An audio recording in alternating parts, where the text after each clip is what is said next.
पूरी राम कथा तो नहीं कहेंगे, पर कुछ लीला, कुछ भाव, कुछ चिंतन प्रभु श्री राम के विषय में कहें।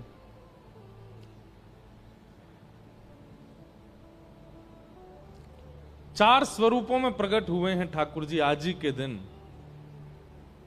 दशरथ जी के यहां पर। यहां भरत जी भी ठाकुर जी हैं, लक्ष्मण जी भी ठाकुर जी हैं, शत्रुघ्न जी भी ठाकुर जी हैं, चारों ठाकुर हैं। किंचित भी भेद नहीं है, बस उनके धर्म में भेद है, स्वधर्म भेद, प्रेम में भेद नहीं कहेंगे, थोड़ा परिवर्तन है। श्रेष्ठ और अति श्रेष्ठ और अति अति श्रेष्ठ, ऐसा स्वभाव है। हमारे यहां पे तो श्री रामानुज संप्रदाय के एक आचार्य जी ने ग्रंथ लिखा, उस ग्रंथ में कहा राम जी का जो प्रेम है वो सामान्य है, भरत जी का जो प्रेम है वो राम जी से विशेष है, लक्ष्मण जी का जो प्रेम है वो भरत जी से भी विशेष, इसलिए विशेषतर है, और श्री शत्रुघ्न जी का प्रेम वो विशेषतम है। शत्रुघ्न जी ऐसे पात्र हैं जिनके बारे में ज्यादा चर्चा होती ही नहीं है, पर राम अवतार में यदि सबसे बड़ा प्रेमी यदि कोई है तो वो श्री शत्रुघ्न जी महाराज। राम जी का धर्म क्या है? विशेष। कैसे? सामान्य। पिता ने आज्ञा दी, 14 वर्ष राम वनवासु, राम जी पिताजी की आज्ञा मान करके वन में चले गए। बहुत ध्यान से सुनिएगा।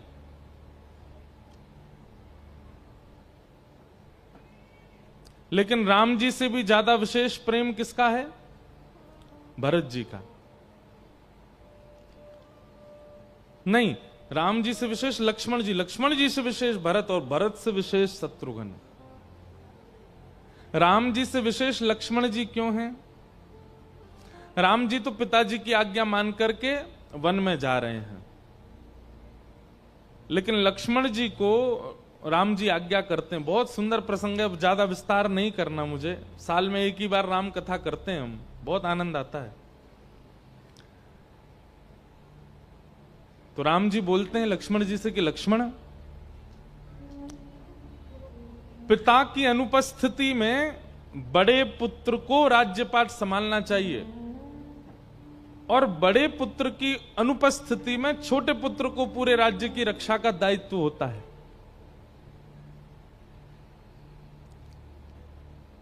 पिताजी अभी अचेत अवस्था में हैं, वो अयोध्या संभाल नहीं पाएंगे, और मुझे 14 वर्ष के लिए वन में जाना है।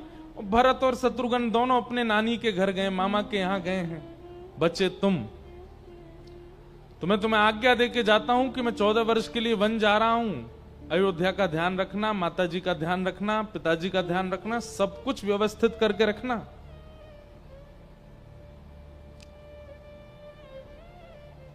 और मेरी आज्ञा है, बड़े भाई की आज्ञा टाल नहीं सकते तुम।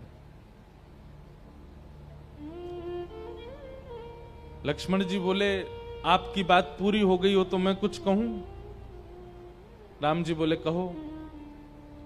बोले, प्रभु एक बात बताइए, आज्ञा मानना और ना मानना ये शरीर का धर्म है कि आत्मा का धर्म है? बहुत ध्यान से सुनिएगा। लक्ष्मण जी कहते हैं आज्ञा मानना या आज्ञा टालना ये शरीर का धर्म है कि आत्मा का धर्म है?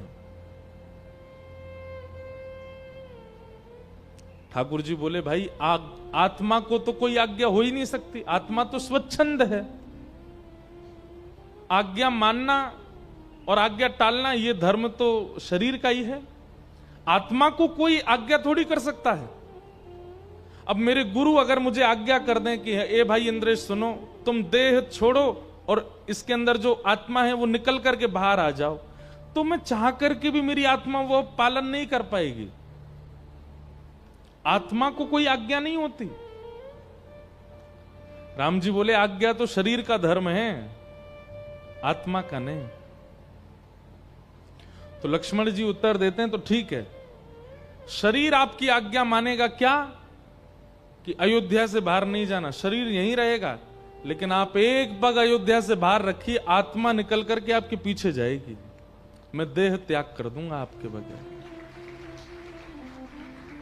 बहुत ऊंची बात है, समझ में आई हो तो बस हृदयस्थ कर लेना। मानो लक्ष्मण जी कह रहे हैं आपकी आज्ञा नहीं तोड़ूंगा मैं, शरीर तो अयोध्या में ही रहेगा लेकिन प्राण आपके साथ जाएंगे।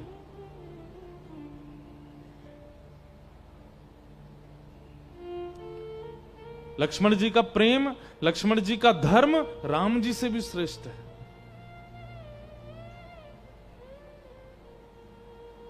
और लक्ष्मण जी को साथ जाना पड़ा क्योंकि राम जी बोले अगर मैंने हट पूर्वक लक्ष्मण से कहा कि तुम रहो तो ये रहे और जाएगा, कहेगा ठीक है मैं हूं अयोध्या में, आप अयोध्या से बाहर जाके देखिए, फिर मत कहिएगा कि लक्ष्मण कहां चले गए तुम।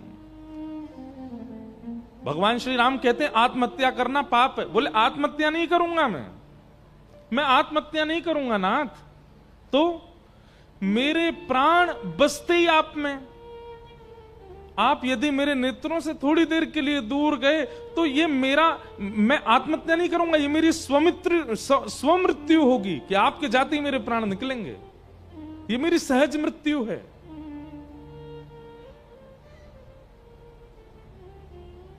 इसमें मैं कुछ कर नहीं सकता हूं प्रभु। राम जी बोले जल्दी वस्त्र बदलो, चलो हमारे साथ। चल दिए। लेकिन भरत जी का प्रेम वो लक्ष्मण जी से भी विशेष है। क्यों? बहुत विस्तृत प्रसंग है, इनकी चौपाइयां गाई जाएं तो आनंद। अब हमको चौपाइयों का अभ्यास कम है, देख के तो गा दें, विस्मृति में ऐसे नहीं है। सब लोग ध्यान पूर्वक इधर देखो, कथा सुनो। हम क्यों पूजते हैं प्रभु श्री राम को, हम क्यों वंदन करते हैं राम दरबार का? भाई जीवन कैसा होना चाहिए, प्रेम कैसा होना चाहिए, धर्म कैसा होना चाहिए, निर्णय कैसा होना चाहिए, ये प्रभु श्री राम के परिवार से सीखिए। आपको हम स्पष्ट रूप से कह दें, हमारे संतों ने, हमारे कई विशिष्ट महापुरुषों ने सीता जी का पुनर्वनवास इसको स्वीकार नहीं किया। आज भी हमारे कई संत ऐसा मानते हैं कि ये हुआ ही नहीं है। ये तो बाद में कई हमारे ग्रंथों से छेड़छाड़ की गई, कई बात, कई भाव उनमें हम लोगों को विचलित करने के लिए डाले गए हैं। और यदि हुआ भी है तो उसका रूप वैसा नहीं है जैसा हम लोगों को समझ आता है।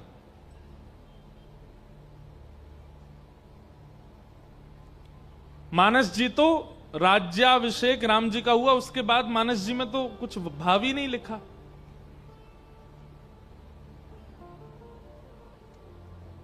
रामायण अद्भुत है।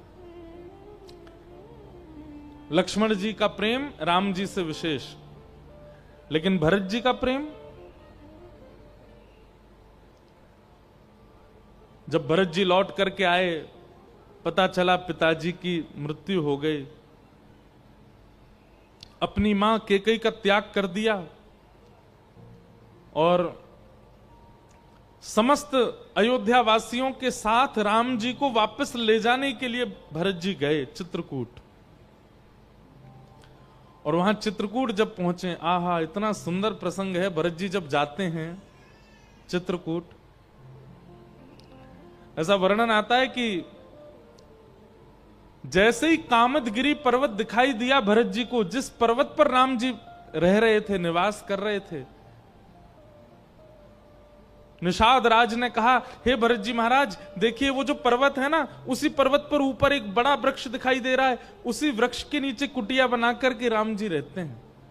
भरत जी ने जहां से उस पर्वत को देखा, कहते हैं भरत जी वहां से पैदल चल के नहीं गए, दंडवती परिक्रमा करते हुए गए, दंडवत करते हुए गए। क्यों? बोले जिस मार्ग पर मेरे भैया चल के गए वहां मैं चल के जाऊंगा। लेटे लेटे गए। कहते हैं एक मार्ग, एक समय ऐसा बीच में आया कि भरत जी मार्ग भटक गए, कहां जाना है। तो आकाश से देवता भरत जी की भक्ति को देख रहे थे, उन्होंने पुष्प वर्षा करके पगडंडी बना दी, भरत जी को बताया कि ऐसे जाइए आप।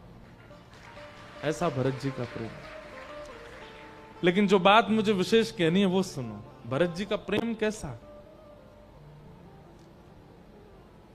जैसे ही पहुंचे राम जी के पास, भरत जी ने जैसे ही राम जी को देखा वनवासी भेष में, अपनी भाभी को देखा वनवासी भेष में, छोटे भाई को देखा, भरत जी को पहली दृष्टि पड़ती तो मूर्छा आ गई, मूर्छित हो गए भरत जी, देख ही नहीं पाए।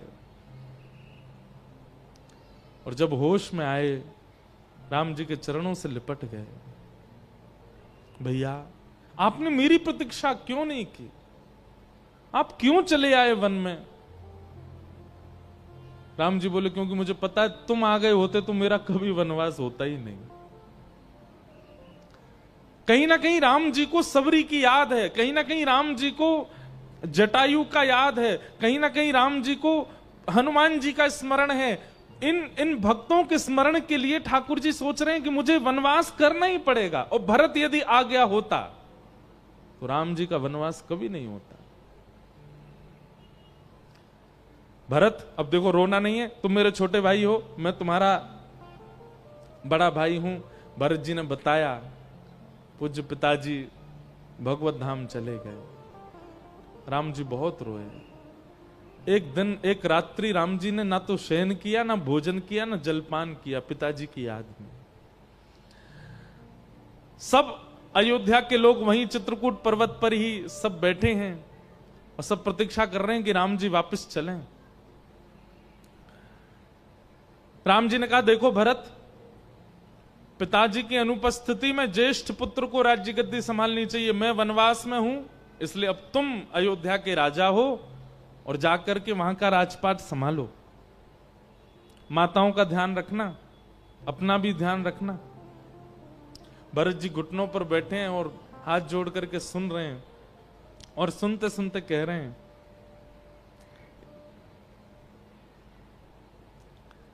भैया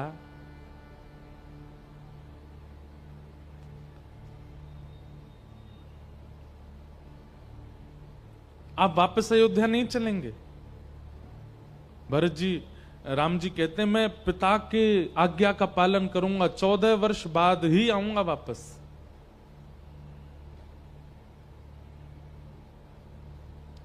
भरत जी ने कहा कि हम ऐसा कर लें कि आप और लक्ष्मण वापस चले जाइए, कुछ दिन का वनवास तो आपका हो ही चुका है, अब आगे का जो वनवास है वो मैं और शत्रुघ्न करेंगे, क्योंकि इस वनवास का दोषी मैं खुद को मानता हूं। यदि मेरा जन्म ना हुआ होता तो मेरी मां के चित्त में कभी इच्छा प्रकट नहीं होती कि मैं राजा बनूं, इसलिए दोषी मैं हूं। आगे का वनवास मैं कर लूंगा, पिता की आज्ञा भी पूरी हो जाएगी और अयोध्या के लोग प्रसन्न हो जाएंगे, आप राजा, और मैं बहुत प्रसन्न होऊंगा नाथ यदि आप अयोध्या वापस जाते हैं तो। राम जी बोले, ये असंभव है, आज्ञा पिता ने मुझे दी है, इसलिए मुझे ही जाना होगा। तो भरत जी अपने आंसू पहुंचे, बहुत देर तक तो मनाते रहे, धीमे धीमे पैर पकड़ के हाथ जोड़ करके मनाते रहे। थोड़ी देर बाद भरत जी ने आंसू आंसू पहुंचे और थोड़े रोष में आकर के बोले, तो नहीं मानेंगे आप? राम जी बोले, बिल्कुल नहीं मानेंगे। अच्छा भैया एक बात बताइए, राजा की अनुपस्थिति में राज्य गद्दी का अधिकारी कौन होता है? राम जी बोले, तो सामान्य सी बात है, राजा की अनुपस्थिति में उसका जो बेटा, बड़ा बेटा है, वो राज्य गद्दी का अधिकारी। भरत जी बोले, बड़ा बेटा आप अभी वन में हैं, तो आप तो वनवासी हैं, तो आपकी अनुपस्थिति में अब राज्य गद्दी का अधिकारी कौन? राम जी हंस के बोले, वो तो मैं कह ही रहा हूं, तुम अधिकारी हो, मैं अयोध्या का राजा हूं। अगर अभी देखा जाए प्रैक्टिकली अयोध्या का राजा मैं हूं। राम जी बोले, हां अभी तुम ही हो, क्योंकि मैं तो वनवासी वेश में हूं, लक्ष्मण मेरे साथ है, बच्चे तुम ही हो राजा। भरत जी महाराज खड़े हो गए और खड़े होकर के बोले, आप अयोध्या नरेश की आज्ञा मान करके वनवास आए थे, उसी अयोध्या का वर्तमान राजा आपको आज्ञा कर रहा है, वापस अयोध्या चलिए। जब राजा की आज्ञा आपके लिए इतनी बड़ी है, इतनी महत्वपूर्ण है, तो उस समय के राजा ने आज्ञा की थी कि वन में जाओ, और इस वक्त अयोध्या का राजा मैं हूं, मैं आपको आज्ञा करता हूं। निवेदन नहीं है, प्रार्थना नहीं है, आज्ञा। चलिए वापस।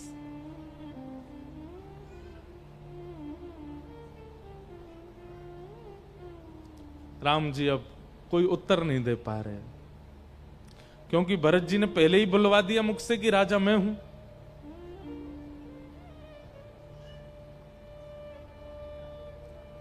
राम जी बोले ये बात उचित नहीं है। बोले कि आप यहां सभा में किसी से ऐसा कहवा दीजिए कि ये बात उचित नहीं है। अगर कोई बोल दे कि मेरी बात अनुचित है तो आप वापस आ जाइएगा। वहां बैठे हर व्यक्ति ने भरत जी की बात को उचित बताया। बोले नहीं, भरत जी ठीक कह रहे हैं, बिल्कुल।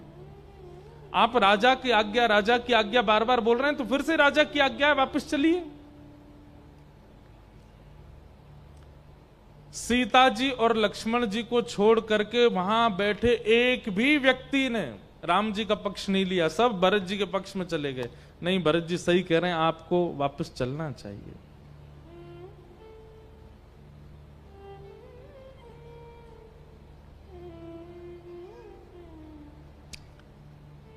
कुछ देर विचार करने के बाद गुरुदेव की ओर जब देखा राम जी ने, तो गुरुदेव ने भी आज्ञा की, नहीं, भरत की बात से मैं सहमत हूं, आप चलो। और राम जी उठकर के अयोध्या की ओर बढ़ने लगे। और जैसे ही पहला कदम ठाकुर जी ने अयोध्या की ओर बढ़ाया, वहां जितने भी लोग थे सब जय जयकार करने लगे, सबके मुखमंडल पर प्रसन्नता हो गई, सब आनंद में भर गए। आकाश में देवता भी आनंद में आ गए, सब प्रसन्न थे सिवाय एक राम जी के। राम जी प्रसन्न नहीं है।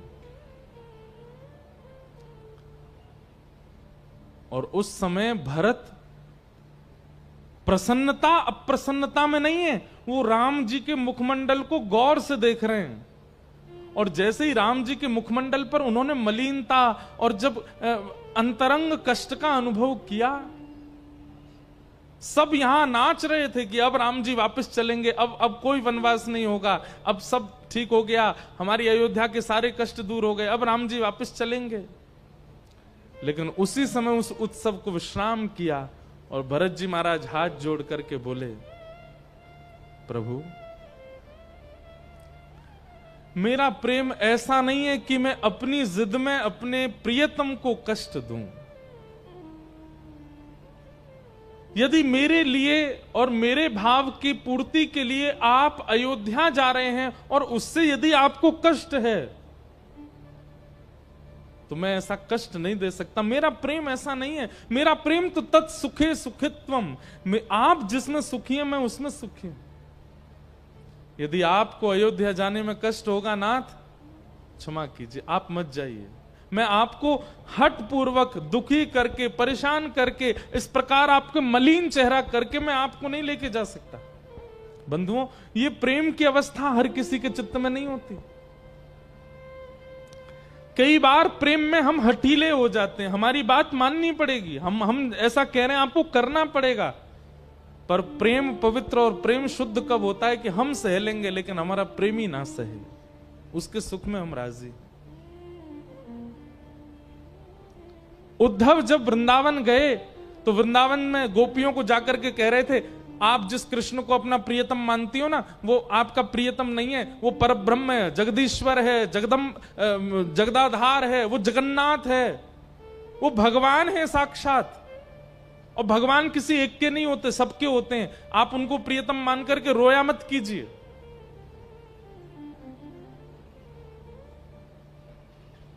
गोपियां तब एक बात कहती हैं, उद्धव, वृंदावन से मथुरा 6 किलोमीटर है। कितना? 6 किलोमीटर। कृष्ण की हमसे दूरी केवल 6 किलोमीटर है, यानी कि 2 कोस, एक कोस में 3 किलोमीटर होते हैं। कृष्ण हमसे 2 कोस दूर है बस उद्धव। हम चाहें तो दिन में 3 बार मिलके आ सकती हैं उनसे, लेकिन आज वर्षों बीत गए, आज तक नहीं गई हैं। क्यों? क्योंकि हमारा प्रेम ऐसा नहीं कि रोज पहुंच जाएं, रोज बात करें, रोज मिलें, रोज देखें। हमारा प्रेम तो ऐसा है कि हमारा प्रियतम जहां प्रसन्न है वो प्रसन्न है, ये सुनकर के हम प्रसन्न हैं। भले ही हमें वो मिलता नहीं है, हमें वो दिखता नहीं है, हमसे आकर के वो बात करता नहीं है, हमको उसकी आवश्यकता नहीं, पर वो प्रसन्न है ना मथुरा में, हम उससे प्रसन्न। और प्रेम की ऐसी पराकाष्ठा बताती हैं गोपियां, उद्धव सुनकर के शांत हो गया। हमारा प्रेम देखने का नहीं है, हमारा प्रेम स्पर्श का नहीं है, हमारा प्रेम सुनने का नहीं है, हमारा प्रेम पकड़ने का नहीं है। हमारा प्रेम तो अपने प्रियतम को प्रसन्न देखने का है, और यदि वो प्रसन्न है तो हम प्रसन्न हैं। इसीलिए रामावतार में, रामलीला में श्री भरत जी को गोपी ही माना गया है। ये गोपी हैं। भरत जी महाराज राम जी के चरणों में गिर जाते हैं और रोते हुए, आंखें लाल पड़ गई, मुख लाल पड़ गया, और रोते हुए कहते हैं, प्रभु मैं कष्ट सह लूंगा, आपके बिना मैं एक पल नहीं रह सकता, पर मैं रह लूंगा, पर आपको कष्ट देकर के अयोध्या नहीं लेके जाना चाहता। आपकी इच्छा, आपकी रुचि यदि वन में रहने की है तो आप वन में ही रहिए। हजारों लोग प्रसन्न होंगे आपके अयोध्या आने से, लेकिन आप प्रसन्न नहीं हो, इसलिए मैं आपको कष्ट नहीं दे सकता। लेकिन याद रखिएगा, 14 वर्ष मैं भी राज सिंहासन पर नहीं बैठूंगा। मेरे भैया एक परन कुटी में रहते हैं तो मैं भी घर के अंदर नहीं रहूंगा। मेरे भैया जमीन पर सोते हैं तो मैं भी जमीन पर नहीं सोऊंगा, मैं किसी पलंग पर नहीं सोऊंगा। मेरे भैया ब्रह्मचर्य का पालन कर रहे हैं तो मैं भी एक ब्रह्मचर्यत्व का पालन करते हुए निर्वहन करूंगा। सब लोग इधर देखो, बहुत ध्यान से सुनो।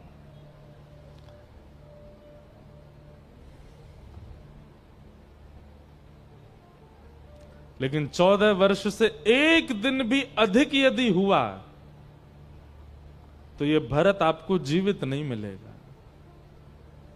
भरत जी ने गिनवा दिया, आज कितने दिन हो चुके हैं आपको वन आए हुए, और अभी कितना वर्ष, कितने दिन रह गए हैं। बोले मैं एक एक क्षण गिनूंगा, और 14वें वर्ष के अंतिम क्षण में भी आप यदि नहीं आए, अंतिम क्षण के भले अगले क्षण आए, तो भी मैं जीवित नहीं मिलूंगा, मैं प्राण त्याग दूंगा। ये भरत जी का प्रेम है। लक्ष्मण जी के प्रेम में तो कहीं ना कहीं जिद है कि आप बाहर जाके देखो, मैं प्राण निकाल दूंगा अपने, मैं जीवित नहीं रहूंगा। लेकिन भरत जी के प्रेम में जिद नहीं है, भरत जी के प्रेम में हट नहीं है। इसलिए भरत जी का प्रेम लक्ष्मण जी से भी विशेष है। राम जी से विशेष लक्ष्मण, लक्ष्मण से विशेष भरत, और भरत जी से भी विशेष हैं रामायण के एकदम गोपनीय पात्र जिनका नाम है शत्रुघ्न जी महाराज। क्यों? शत्रुघ्न जी हमेशा पर्दे के पीछे ही रहे हैं, उनकी चर्चा मंचों पर हुई नहीं है ज्यादा।